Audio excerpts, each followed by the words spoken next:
Hanya. Iya. Emas ya. Emasnya bukan sahamnya loh. Sebenarnya balik lagi, gini, emas tuh tadi kan emang udah disinggung kalau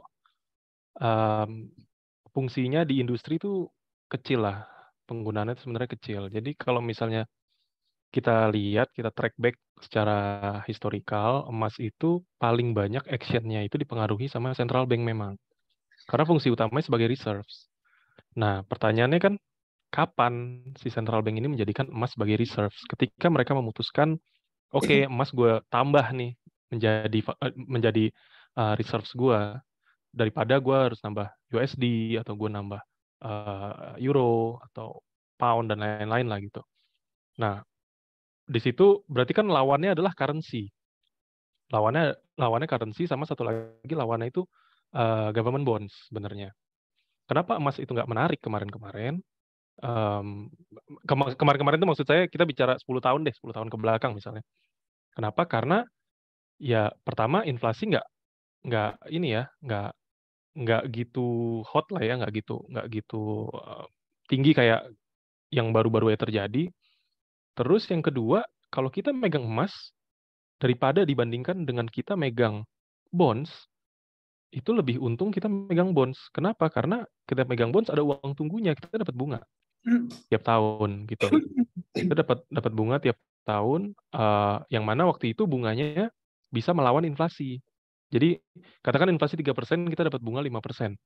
Masih menang 2 gitu loh. Sedangkan kalau misalnya sekarang kita compare sama bondsnya kalah sama inflasi. Inflasi, let's say kita bicara US terakhir 6,5%. Yang terakhir ya, data terakhir 6,5%. Tapi bonds, katakan kita bicara yang 10 year atau 30 tahun gitu. Even nggak nyampe 4 sekarang, nggak nyampe 4%. Di situ aja udah minus 2 lebih. Nah, dari situ kan, ya kalau kita logis, kita berpikir, loh, ya gue megang bonds, hilang dong nilai uangnya gitu. Walaupun dibayar bunganya, tapi hilang. Daya belinya tuh hilang gitu.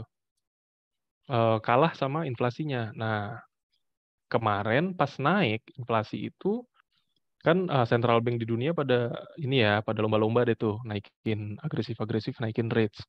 Banyak investor di dunia itu yang berpikir, oke, dengan naiknya rates seagresif ini, maka nanti inflasi akan contain, akan apa namanya, turun lagi.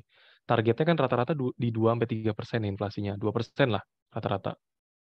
Ternyata udah seagresif ini dan udah lumayan mengancam ekonomi mereka, inflasi dari 10% baru turun ke 6. Nah, pertanyaannya, apakah mereka mau melanjutkan naikin rates-nya demi melawan inflasi, tapi mengorbankan ekonomi, atau ya mereka lebih memilih untuk, ya udah deh, gue save ekonominya biar nggak parah-parah banget gitu. Nah, itu sebenarnya pertanyaan yang emang harus kita jawab tuh. Kalau misalnya mereka lebih memilih untuk contain inflasi dengan cara naikin rates gila-gilaan terus, ya udah, mau aset apapun juga anjlok.